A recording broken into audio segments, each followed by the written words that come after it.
હાલો નમસ્કાર, હું છું તમારો પ્રિય મિત્ર ભૂપતભાઈ. આજના નવા વિડીયોમાં આપ સૌનું હાર્દિક હાર્દિક સ્વાગત છે. ગુડ મોર્નિંગ, જય શ્રી કૃષ્ણ. તો કેમ છો બધા મિત્રો? મજામાં ને? આપણા વિડીયો જોવે તે બધા મજામાં જ હોય છે. તો અહીંયા સંધ્યાબેન અત્યારે રાગીને સૌ પ્રથમ તો કેળા દાબડવા મળ્યા છે, અને અહીંયા એને મમ્મી પથારી ઉપાડે છે. આજ શનિવાર છે, સંધ્યા ભણવા વહેલું જવાનું હો. ખબર છે? ખબર હોય તો તૈયાર થઈ જાવ. હાલો.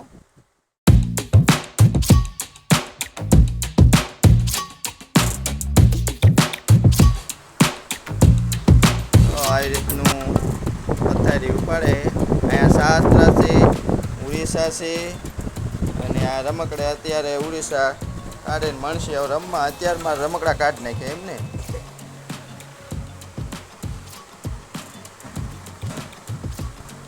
અને અહીંયા માહી બેન જાગી ગયા છે. માહી બેન જો અહીંયા પીછી કરે છે.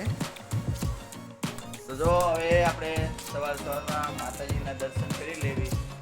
એટલે માતાજીના દર્શન કરી અને આપણો દિવસની શરૂઆત આજે કરીશું.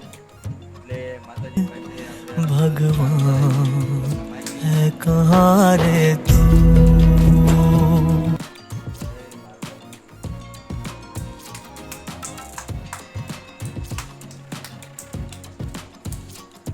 તો જો આજે શનિવાર છે એટલે શાસ્ત્રાને એની મમ્મી અત્યારમાં તૈયાર કરે છે, માથું વળવી દે છે. આજે વહેલું ભણવા જવાનું છે નિશાળે. તો જો આવી રીતના માથું ઓળાવે છે, અને એની બાજુમાં અમારા નાના બેબલી ઉડીસાબેન બેસી ગયા છે. તો આ માહીને બોલાવા એની બેનપણી આવી ગઈ છે. ભણવા જવાનું છે. જો ભણવા જવાનું એટલે બોલાવા આવી ગઈ છે. તો આ રીતના બધા તૈયાર થાય છે ભણવા જવાનું એટલે. અને ભણવા જવાનું હોય વહેલા એટલે વહેલા તૈયાર થઈ જાય છે, અને ભણવા વ્યા જાય છે. આજ વહેલા શનિવાર છે ને એટલે. હવે જો આ રમકડા હે ઉડીસાબેનના રમકડા ઘણા બધા છે. આખો દિવસની ને આ રમકડે રમવાનું હોય છે. કાવડું તને આ રમકડે રમવાનું હોય ને એવડું.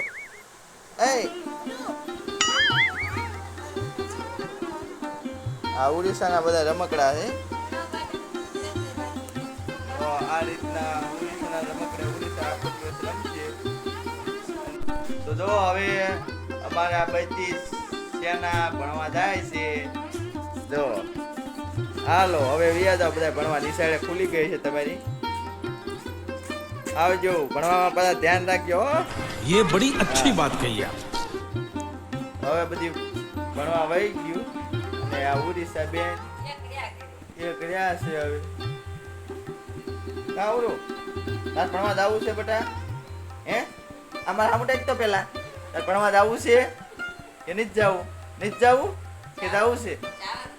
જવાનું તાર ભણવા જવાનું છે કે બાળ મંદિરે જવાનું છે? ક્યાંય નહીં જવું, ખંભા ઊંચા થાય. જો મિત્રો, સવારમાં આપણે ગાય માતાના દર્શન થયા છે, અને ગાય માતાના દર્શન થાય એટલે આપણે ગાય માતાને માનવીશું, એટલે ગાય માતાને રોટલી આપશું. તો જો હવે રોટલી દેવા માટે સંધ્યાની મમ્મી આવશે અને રોટલી આપશે. ચાલો આવી જાઓ, હાલો રોટલી દેવા માટે.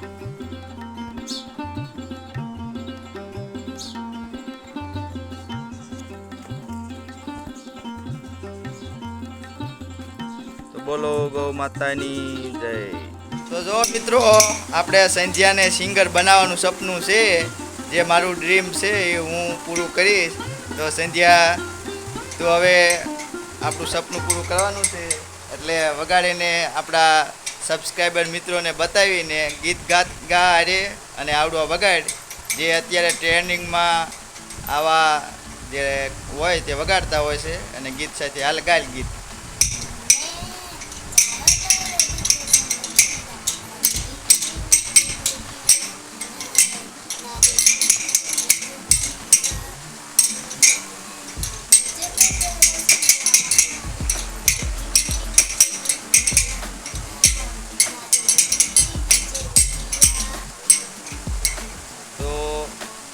એની મમ્મીને પણ સપનું છે સિંગર બનાવવાનું. લગભગ એ પણ મારે નોકરી લેવડાવી છે ભણાવી ભણાવીને નોકરી લેવડાવી છે. નોકરી પણ શીની લેવડાવવાની? એને ગમે એને ગમે એવી એ તો લીશે, પણ તને કઈ નોકરી લેવડાવું એમ થાય છે? શિક્ષકની શિક્ષકની નોકરી લે એમ? ઓકે હાલો, શિક્ષકની. હવે આપણે સંધ્યાને પૂછી જોઈએ, સંધ્યા તારે શેની નોકરી લેવી? તો હાલો આપણે સંધ્યાને પણ પૂછી જોઈએ, સંધ્યા તારે શેની નોકરી લેવી છે. સંધ્યા આપણને પૂછે, સંધ્યા તારે હવે મોટું બની અને નોકરી શેની લેવી છે ભણીને ગણીને? શિક્ષકની નોકરી લેવી છે? કોઈ વાંધો નહીં, હાલો. તો શિક્ષકની નોકરી લેવી હોય ને તારે તો ભણજે, એમ પૂરેપૂરું ભણજે, ભણવામાં ધ્યાન રાખજે, તો જ શિક્ષકની નોકરી મળશે, નકર કાંઈ નોકરી મળે. તારે હો તો શિક્ષકની નોકરી લેવી? અમારે જો આ છોકરાને બધાને શિક્ષકની નોકરી લેવી એમ થાય છે. ગમે ઈ શિક્ષકની નોકરી આમેથી લે, એક આ સંધ્યા લે કે માઈ લે, ગમે ઈ લે. હવે ચાલો, હવે અત્યારે સાંજનું જમવાનું બને છે, તો આપણે રસોડામાં આવી ગયા છે. તો શું બનાવો છો પીશો? ગુવારનું શાક બનાવે છે, બાજરાના રોટલા બનશે. અમારા ઘરે આજ ગુવારનું શાક અને બાજરાના રોટલા બનવાના છે. તો ગુવારનું શાક બનાવે છે. શાક બનાવે ત્યાં લગીનમાં આપણે વિડીયો બનાવી નાખવી. ચટપટ બની જાય એટલે ખાવા મળી જાય. ભૂખ લાગી જાય ત્યારે. આ તો ભૂખ લાગી છે ગુવાનું. તો જો આ રીતના આપણે ઘરે ડોડા પણ પડ્યા છે, લાયા છે મકાઈના ડોડા. આ મકાઈના ડોડા ગમે ત્યારે શેકાય. મકાઈના ડોડા પણ ખાવું એમ થયું છે, જો શેકી આપે તો આપણે ખાઈ જઈશું. પણ લગભગ મને આજ લાગતું નથી મકાઈના ડોડા શેકાય. તો જો હવે રસોઈ બનવાનું કામ ચાલુ છે, બનાવે છે રસોઈ. તો આ ગુવારનું શાક બનાવવાનું, એટલે ગુવાર ધોઈ નાખ્યો છે. હવે આ બધા મસાલા બધું મૂકી દીધું છે બાજુમાં, અને બનાવશે શાક. આપણે પણ અહીંયા આરે રેવી એટલે આપણને પણ આવડી જાય શાક બનાવતા. ક્યારેક બનાવવું હોય તો બનાવી લઈએ. આટો જાય તો વાંધો ન આવે ને બનાવવા. હા, આટો જાવી એટલે આ આટો જાય છે એટલે આપણે બનાવવા વાંધો ન આવે, એટલે શીખી જાવી. એટલે આપણે અહીંયા દેવી વિડીયો બનાવી અને આ શાક બનાવી જોઈએ એટલે આપણને આવડી જાય.